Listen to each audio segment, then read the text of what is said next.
اس سے بڑھ کر اور کیا خصوصیت ہو سکتی ہے؟ پھر دوسری خصوصیات کی دار ارقم وہاں پر تھا، صفا پہاڑی کے بالکل ساتھ تھا، اسلام کی ابتدائی تبلیغ وہاں سے ہوئی۔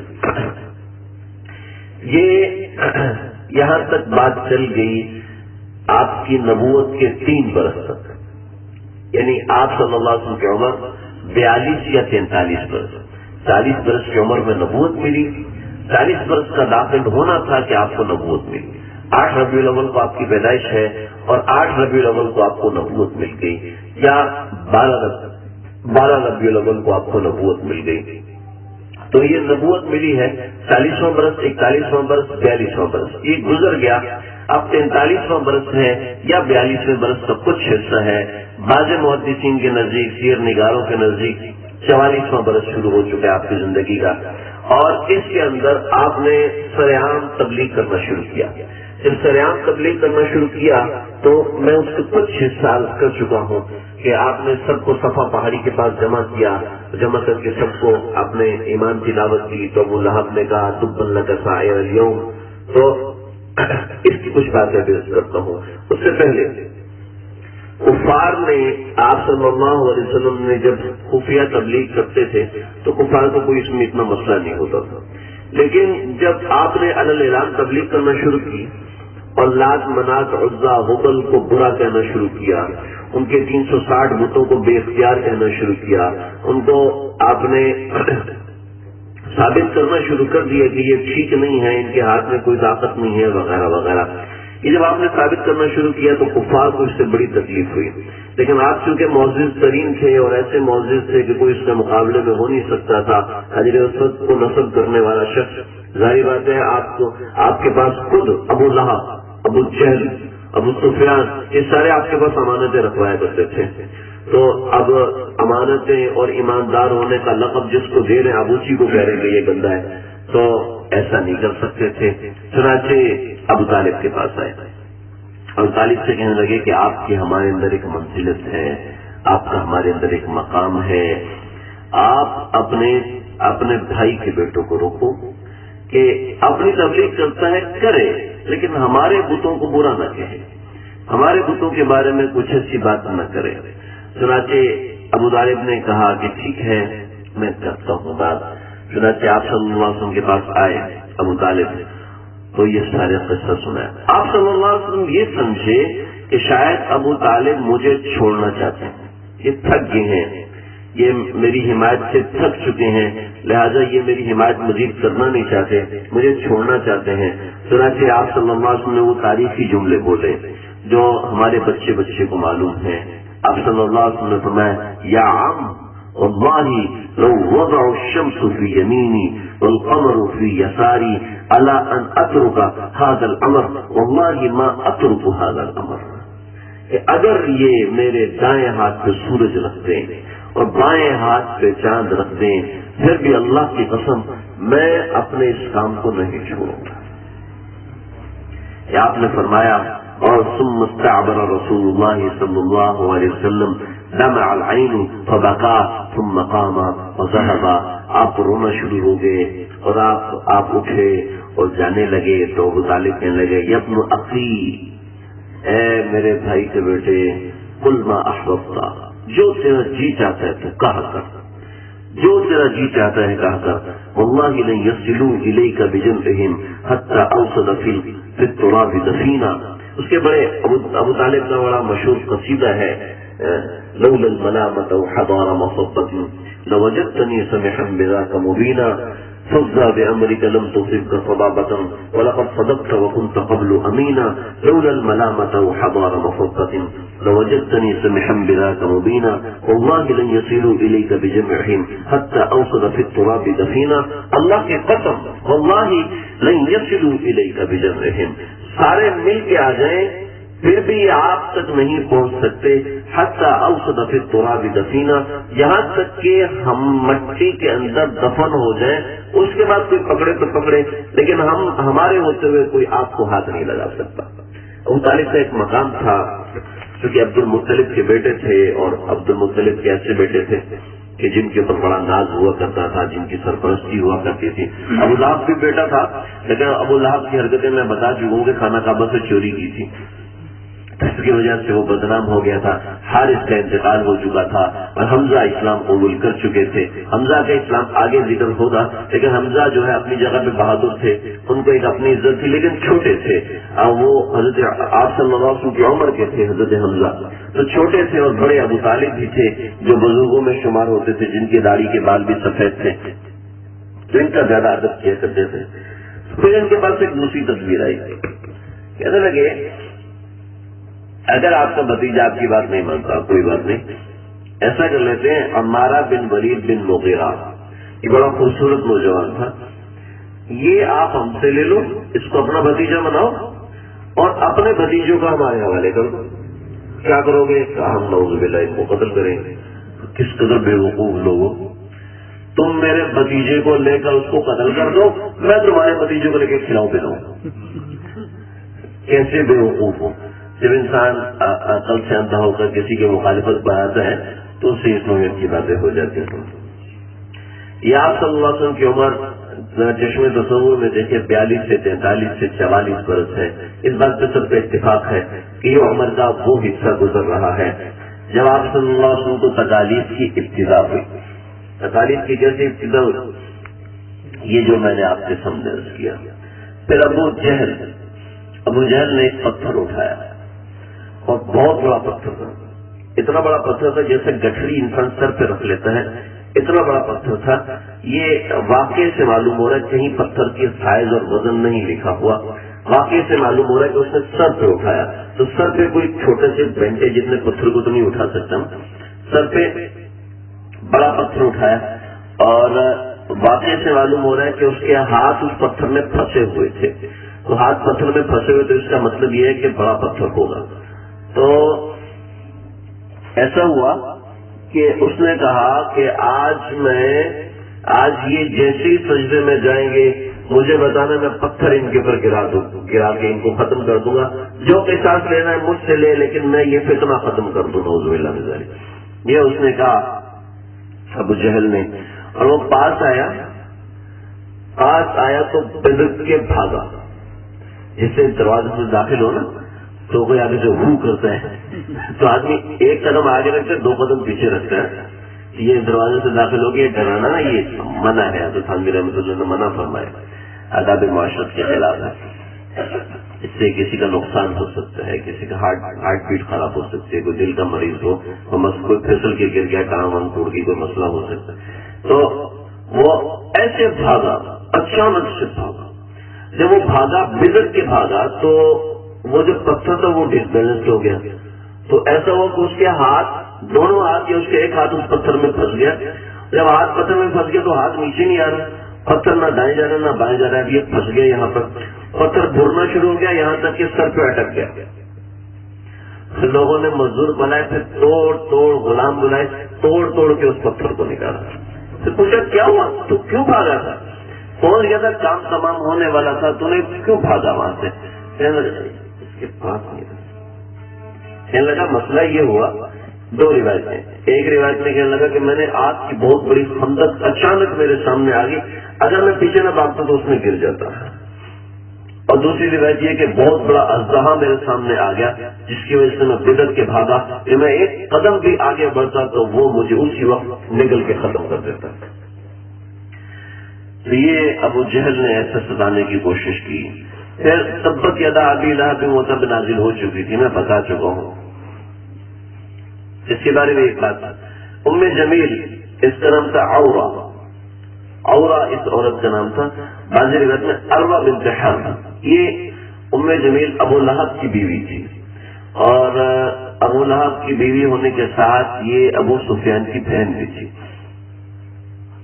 تو اس کو پتا چلا عربوں کے اندر جو چیز آج بھی یہ تیری برائی کر لگا رہے، ہمیں کیا لگے ہیں تیرے بارے میں ایسا کہہ رہا تھا، کرنے دو، ہمیں کیا لگے، کوئی پریشانی نہیں.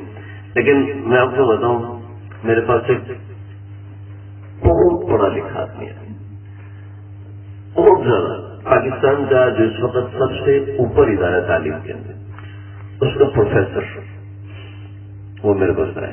وہ ان کے یہاں ایک اسسٹنٹ پروفیسر ہے، تو وہ میرے بہت پرانے دوست ہیں. تعلیمی زمانے کے دوست ہیں، جامعۃ الرشید میں بھی ساتھ تھے اور مدرسے میں بھی ساتھ تھے، کئی ایک جگہ کالج میں بھی ساتھ تھے، اور اتفاقاً ہماری ان سے نہ ٹکراؤ ہوتا، تو وہ ان کو لے کر آئے، کہنے لگے جی ان کا مسئلہ ہے ذرا سننے، بہت پریشان ہے، اتنا بڑا آدمی ہے، سناؤ۔ اس کی کنڈکٹر سے لڑائی ہو گئی تھی، ایک کنڈکٹر ان کے گھر کے قریب کوئی کام کر رہا تھا، اس سے اس کی لڑائی ہوئی، لگا کہ میں نے اس سے انتقام لینا، اس نے مجھ سے میری انسلٹ کی تھی اور وہ انتقام لے نہیں پا رہا۔ تو ایسے لوگ بھی ہوتے ہیں کہ جو اپنی عزت کی اتنے پریشان ہو جاتے ہیں کہ وہ اب کہتے کہ میں نے جناب فلانے بڑے بڑے لوگ میرے شاگرد میں ان کو فون کیا تو وہ بھی ہاتھ نہیں اٹھا رہے، میں دل میں سوچا اس لیے ہاتھ نہیں اٹھا رہے کہ وہ کہہ رہے ہیں ہم کہاں اس کنڈکٹر سے مقابلہ کریں، اتنے بیوقوف تو نہیں، یہ چھوٹا سا آدمی ہے، اس سے مقابلہ کریں۔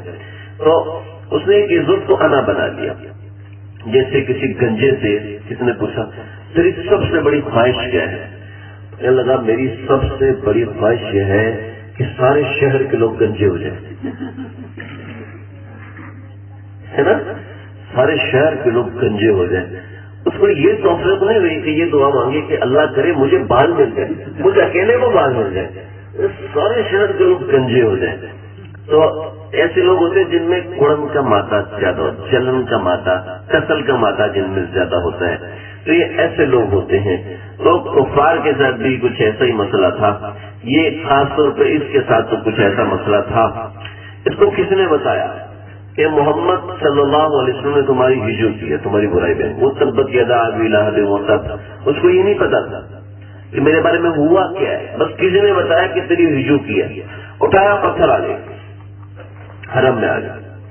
آپ صلی اللہ علیہ وسلم حضرت ابوبکر صدیق کے ساتھ بیٹھے ہوئے ہیں، کتاب امثال میں لکھا ہوا ہے کہ ابوبکر صدیق بھی تھے، عمر فاروق بھی تھے، تو ابوبکر صدیق کے ساتھ بیٹھا، پتھر اٹھایا وہاں، آپ صلی اللہ علیہ وسلم ساتھ بیٹھے ہوئے ہیں۔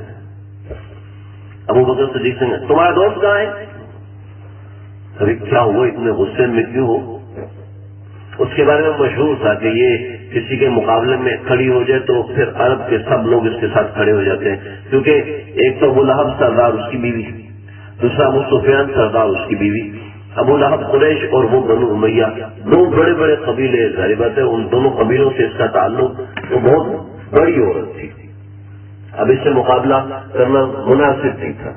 آپ صلی اللہ علیہ وسلم ساتھ بیٹھے، پتھر اٹھایا، کہاں ہے تمہارے دوست؟ میری ہجو کی ہے، انہوں نے تمہاری کوئی ہجو نہیں کی، کہا مجھے خود فلاں نے بتایا کہ میری ہجو کی ہے، میری برائی کی ہے، میری برائی میں اشعار کے ہیں۔ کہا وہ تو شاعری نہیں ہے، وہ کہاں سے اشعار کہیں گے، اور تو تمہاری کوئی برائی کی نہیں ہے، تو پھر میری برائی کس نے کی ہے؟ میری برائی تو اللہ نے کی ہوگی اور کسی نے نہیں کی، اللہ نے میری برائی کی ہے۔ یہ دوسری روایت کے الفاظ ہیں، ورنہ سیدنا ابوبکر صدیق رضی اللہ عنہ نے اس کے سامنے واضح نہیں کیا کہ آپ کی کسی نے برائی کی ہے یا نہیں کی۔ چنانچہ وہ کہنے لگے یہ پتھر میں اس لیے لے کر آئی تھی کہ آج وہ مجھے نظر آ جاتے جس نے میری برائی کی ہے تو میں پتھر ان کو مارتا۔ نعوذ باللہ۔ چلی گئی، آپ صلی اللہ علیہ وسلم سے پوچھا سیدنا ابوبکر صدیق نے، یا رسول اللہ آپ اس کو نظر نہیں آئے تھے؟ فرمایا کہ نہیں،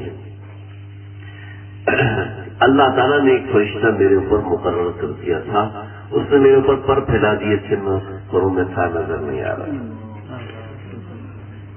آپ کہیں گے یار یہ پھر دو روایتیں ذکر کر رہا، میں کیا کروں، روایات ہی اتنی ہیں اور ایسی ایسی عجیب و غریب روایات ہیں، تو دل چاہتا ہے کہ اس کا ذکر کر دوں کہ آپ صلی اللہ علیہ وسلم نے فرمایا جب میں قرآن پڑھتا ہوں اپنے دشمنوں کی نظر سے غائب ہو جاتا ہوں، جب بھی میں قرآن پڑھتا ہوں تو اپنے دشمنوں کی نظر سے میں غائب ہو جاتا ہوں۔ چنانچہ میں اس وقت بھی قرآن پڑھنا شروع ہو گیا، اس کی نظر سے غائب ہو گیا۔ چنانچہ یہی ہوا، ہجرت کے موقع پر آپ صلی اللہ علیہ وسلم نے قرآن کی تلاوت کرنا شروع کی، کفار سارے کے سارے مل کے آپ کو دیکھ نہ سکے تھے۔ فجعلنا من بين أيديهم سدا ومن خلفهم سدا فأغشيناهم فهم لا يبصرون وجعلنا في أعناقهم أغلالا فهي إلى الأذقان فهم مقمحون۔ یہ اس نوعیت کی تکالیف، یہ تکالیف کی ابتدا ہے جو میں بتا رہا ہوں، اس سے آگے بڑھ۔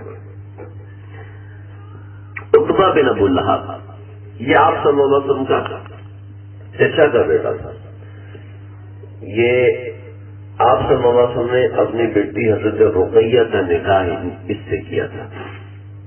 حضرت رقیہ ان کے نکاح میں تھی، تو بعض روایت میں حضرت رقیہ سب سے چھوٹی بیٹی تھی، لیکن صحیح روایت یہ کہ حضرت فاطمہ سب سے چھوٹی. حضرت رقیہ بعد میں حضرت عثمان کے نکاح میں آئی تھی اور اسی حالت میں ان کا انتقال ہوا. تو عتبہ بن ابو لہب، اس کو ابو لہب نے آپ صلی اللہ علیہ وسلم کے سامنے بہت برے کلمات، بڑا برا کہا. پھر کہا کہ عتبہ کو میں کہتا ہوں تیری بیٹی کو طلاق دے. چنانچہ عتبہ نے بڑی شرافت سے، بڑی خاموشی کے ساتھ حضرت رقیہ سے کہا، حضرت رقیہ کو طلاق دی اور گھر بھیج دی.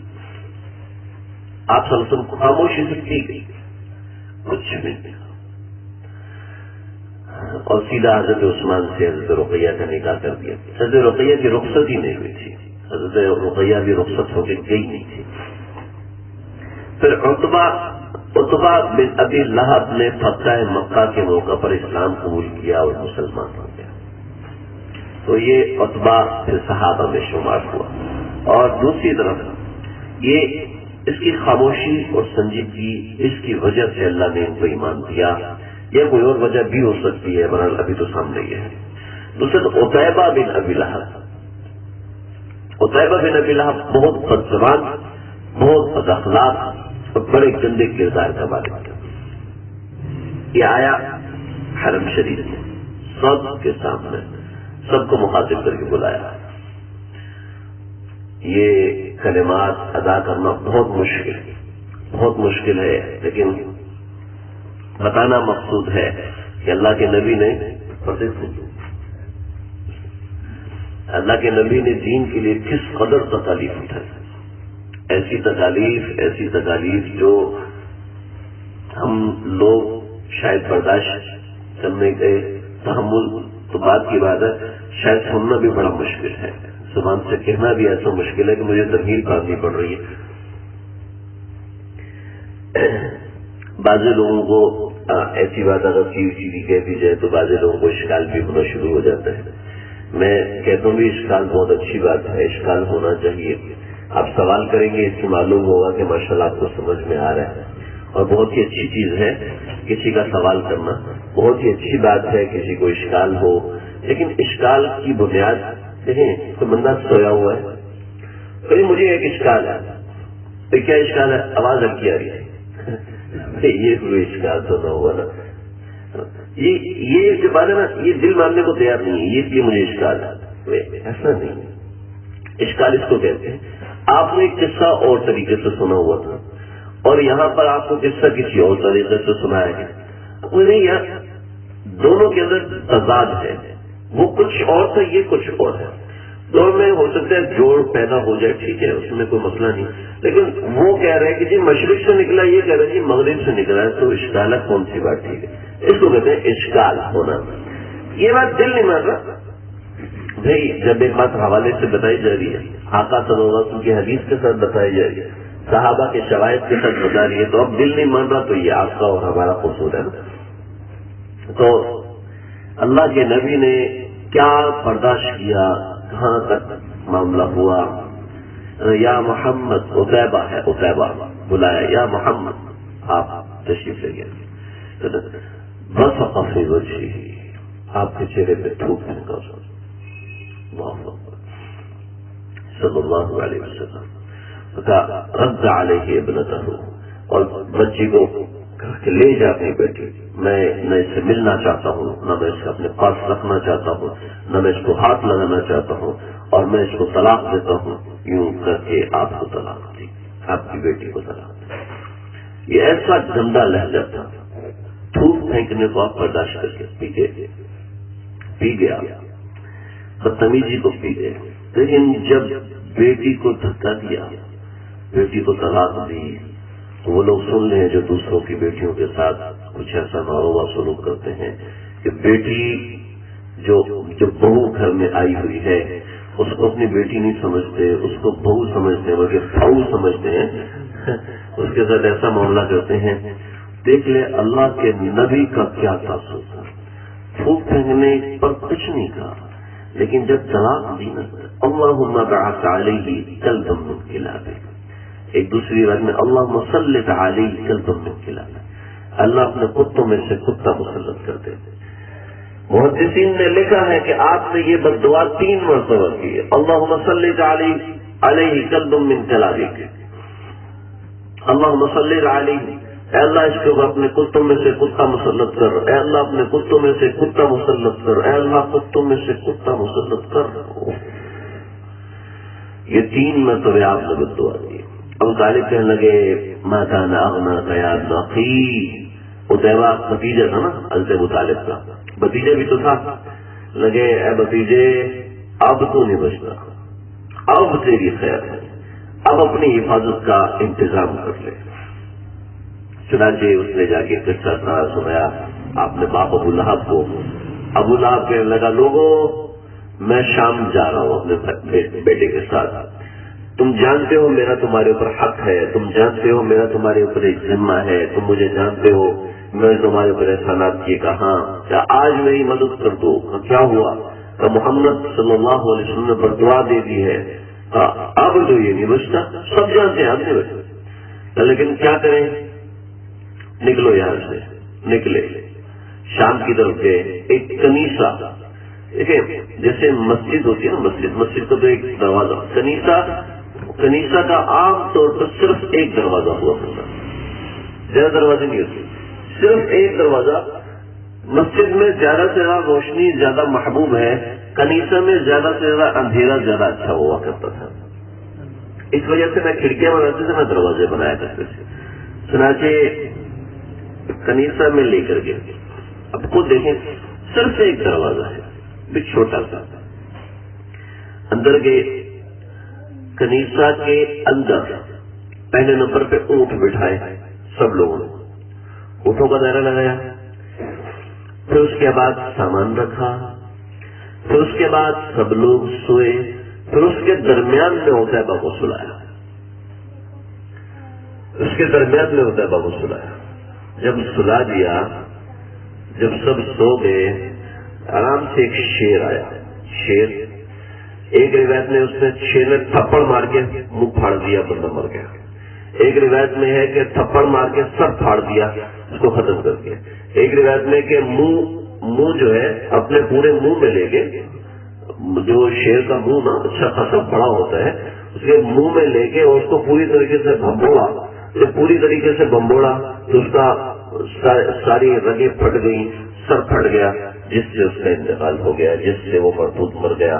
اور مرتے وقت بھی وہ کہہ رہا تھا کہ میں نے تمہیں بتایا تھا، میں نے تمہیں کہا تھا محمد کا دین حق ہے، تم نے میری بات نہیں مانی، مجھے یہ کہنے پہ مجبور کر دیا، اس نوعیت کا کلام ہے، آج اس کی بد دعا مجھے لگ گئی ہے۔ فوراً ابو لہب کو بتایا، ابو لہب نے کہا مجھے پتا تھا، ہم کچھ بھی کر لیتے، محمد کی بد دعا سے یہ نہیں بچ سکتا تھا۔ وہ شیر کہاں سے آیا کچھ پتہ نہیں چلا، تو شیر کہاں چلا گیا کچھ پتہ نہیں ہے۔ کافر بھی مان رہے کہ شیر آیا تھا، اس نے ختم کر دیا تھا۔ آپ صلی اللہ علیہ وسلم کی بد دعا اس قدر خطرناک ہے، بچنا چاہیے بد دعا سے اور حاصل کرنا چاہیے آپ صلی اللہ علیہ وسلم کی دعاؤں کو۔ اور بد دعا کس کو دی ہے؟ ہم روز ہر 4 دن کے بعد سنتے ہیں کہ اللہ کے نبی نے کس شخص کو، ماں باپ کو ستانے والے کو اللہ کے نبی نے بد دعا دی ہے۔ کیسے بد دعا دی ہے؟ ایسے بد دعا دی ہے کہ آسمانوں کے فرشتے، 7 آسمان، سمندروں میں مچھلیاں لعنت کرتی ہیں اس شخص پر جو ماں باپ کا نافرمان ہے۔ پھر فرمایا سن لو، اس کے نماز، اس کا روزہ، اس کی تہجد کچھ قبول نہیں جو ماں باپ کا نافرمان ہے۔ حضرت علقمہ کا جو مشہور واقعہ ہے، لکڑیوں کے گٹھے پہ جلانے لگے تھے، اس کا واقعہ ہے۔ یہ موضوع سے ہٹ کر بعض حضرات نے اشکال کیا ہے، ہو سکتا ہے کسی کو پریشانی ہو، اللہم صلی علیہ کلبا من کلابک، اللہ اپنے کتوں میں سے کتا مسلط فرمائی اور شیر آ گیا، شیر آ گیا تو کیسے آیا؟ حالانکہ کتا آنا چاہیے تھا۔ تو مسئلہ یہ ہے کہ بعض جگہوں پر بعض دفعہ شیر کو بھی کتا کہا گیا ہے، کہ شیر بھی بھمبوڑ کے کھاتا ہے، کتا بھی بھمبوڑ کے کھاتا ہے۔ اسی وجہ سے بعض حضرات نے یہ لکھا ہے کہ اصحاب کہف کے پاس جو کتا تھا وہ کتا نہیں تھا، وہ شیر تھا، وہ شیر تھا، وہ کتا نہیں تھا۔ یہاں پر جو ایک مطلب ہے، اصحاب کہف کے ساتھ تو کتا تھا واقعہ، الکلب باسط ذراعیہ بالوصید، اس بارے میں اور بھی اقوال ہیں، میں اس کا ذکر نہیں کر رہا، لیکن اصحاب کہف کے ساتھ واقعہ کتا تھا، کیونکہ آپ صلی اللہ علیہ وسلم نے فرمایا کہ کچھ جانور جنت میں جائیں گے، ان میں ایک اصحاب کہف کا کتا بھی ہے، اس کا ذکر آپ نے فرمایا کہ کل وہ اصحاب کہف کا کتا وہ بھی جنت میں جائے گا، حضرت صالح علیہ السلام کی اونٹنی وہ بھی جنت میں جائے گی، آپ صلی اللہ علیہ وسلم کی اونٹنی قصوہ وہ بھی جنت میں جائے گی، ایسے ہی وہ پتھر جس نے حضرت موسیٰ علیہ السلام کے کپڑے چرا لیے تھے وہ پتھر بھی جنت میں جائے گا۔ ایسے یہ واقعات کبھی آئیں گے تو ذکر کروں گا۔ ان کے اوپر شیر کی مسلط ہوا، آپ صلی اللہ علیہ وسلم کی مراد تھی اے اللہ اپنے درندوں میں سے کوئی درندہ مسلط کر دے، یہاں پر یہ مراد تھا، ضروری نہیں ہے کہ قلب سے کتا ہی مراد ہو، یا آپ نے کیا مراد لیا یا روایت میں لفظ تبدیل ہو گیا، لیکن برل آیا ایسا شیر تھا کہ جس نے عتیبہ بن ابو لہب کو قتل کیا تھا۔ خیر برل اس کی اور بھی توجیہات ہو سکتی ہیں، فی الحال اتنا کافی ہے۔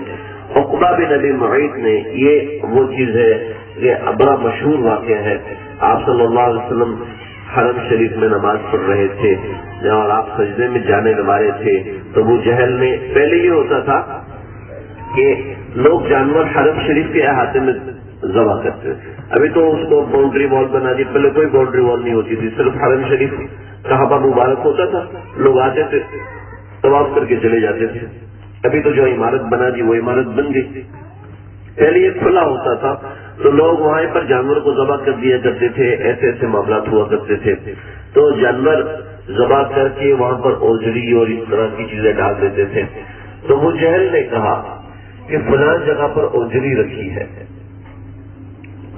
اوجری رکھی ہے اونٹ کی، کوئی جا سکتا ہے کہ اس کو اٹھا کے لائے، تو اشقا من الارض، اشقا یعنی کہ سب سے بڑا شقی، عرب کا سب سے بڑا شقی آدمی، بدبخت آدمی عقبہ بن ابی معیط، وہ آیا، اس نے اوجری اٹھائی، آپ صلی اللہ علیہ وسلم سجدے میں گئے تو اوپر اوجری ڈال دی۔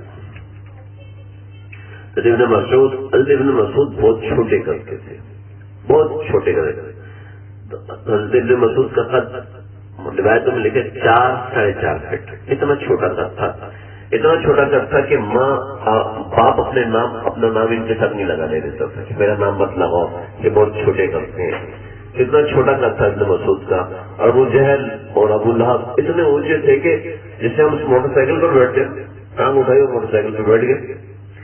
تو اس سے ایک اور بات یاد آئی مجھے، کتے اور شیر میں دو مناسبتیں ہیں، ایک مناسبت یہ ہے کہ دونوں بھمبوڑ کے کھاتے ہیں، اور دوسری مناسبت یہ ہے کہ جیسے کتا ٹانگ اٹھا کے پیشاب کرتا ہے نا، ایسے ہی شیر بھی ٹانگ اٹھا کے پیشاب کرتا ہے۔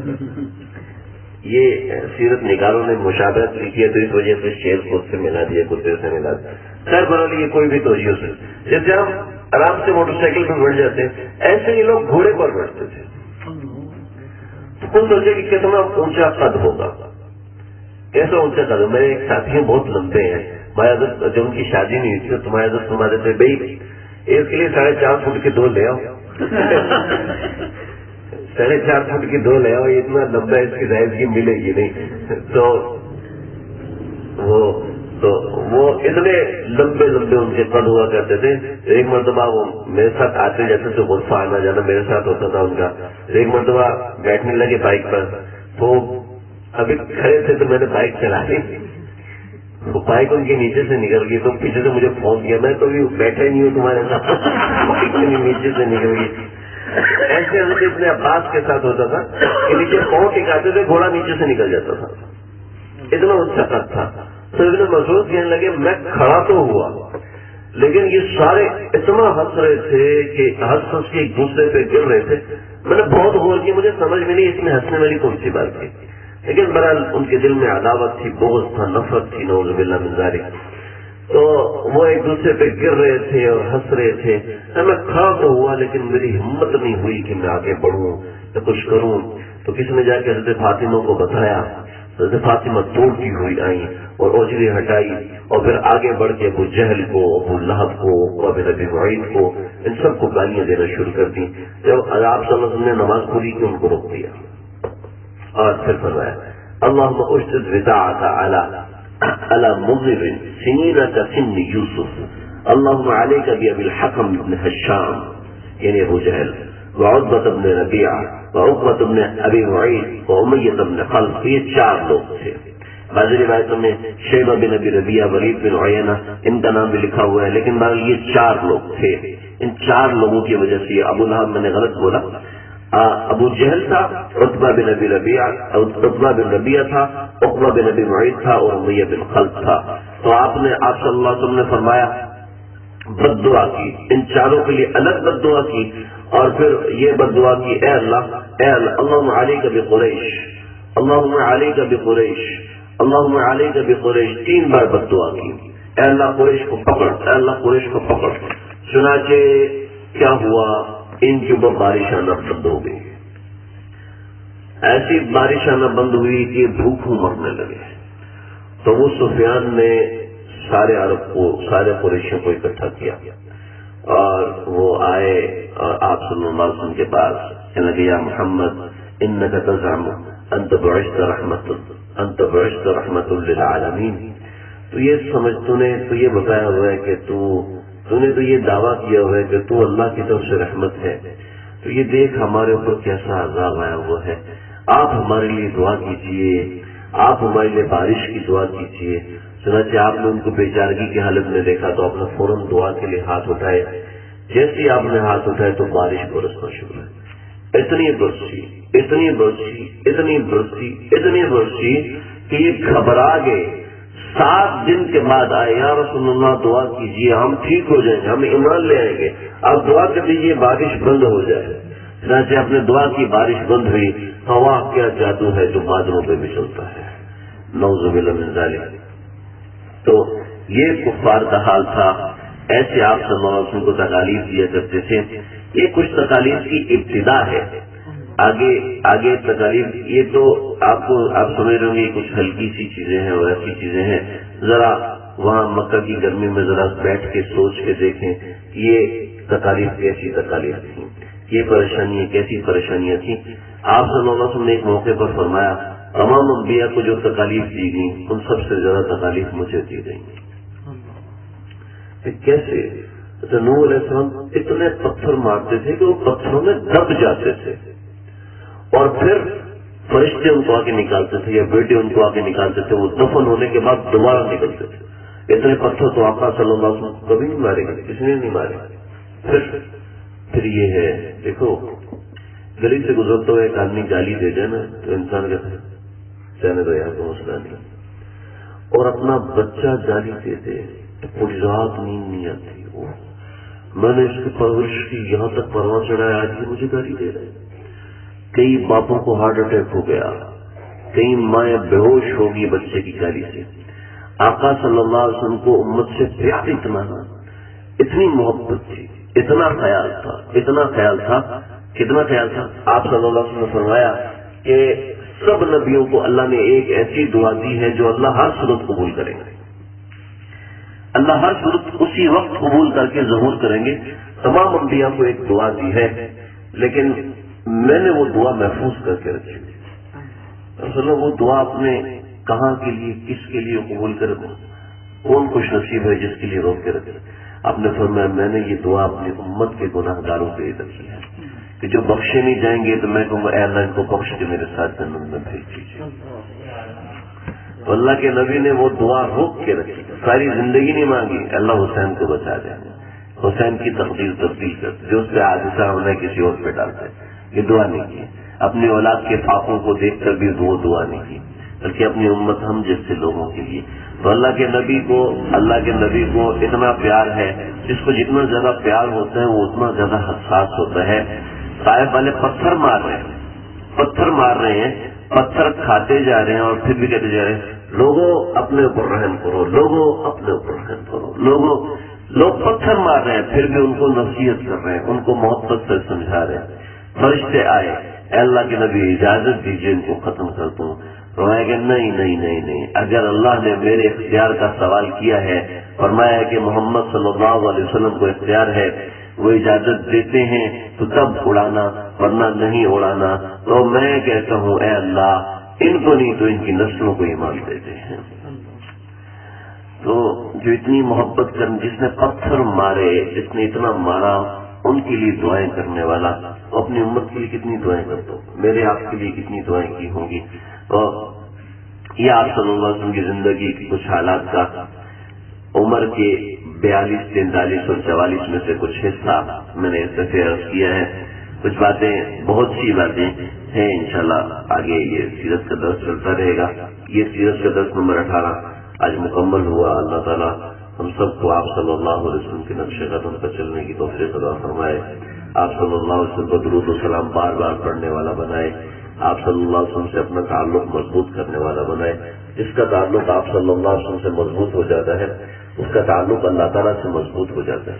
مولانا منظور احمد نعمانی صاحب رحمۃ اللہ علیہ، ان کے پاس ایک مرتبہ ایک جوڑا آیا، دونوں بہت پڑھے لکھے لوگ تھے، کہنے لگے کہ ہمارے دھرم سے ہمیں یہ ملا کہ تمہیں اس مٹی کے گارے کے بتوں نے بنایا ہے، تو ہمیں یقین نہیں آیا، ہم پڑھنے والے لوگ ہیں، سمجھنے والے لوگ ہیں، ہم نے پڑھا تو ہمیں سمجھ میں نہیں آیا، ہمیں کسی نے کہا کہ تم عیسائیت پڑھو، چنانچہ ہم نے عیسائیت کا مطالعہ کیا، لیکن ہماری اشکالات ختم نہیں ہوئے، پھر ہم نے قرآن کا مطالعہ کرنا شروع کیا، ہمیں اتنی چیزیں ملی، لیکن بہت سے اشکالات ہمارے باقی ہیں۔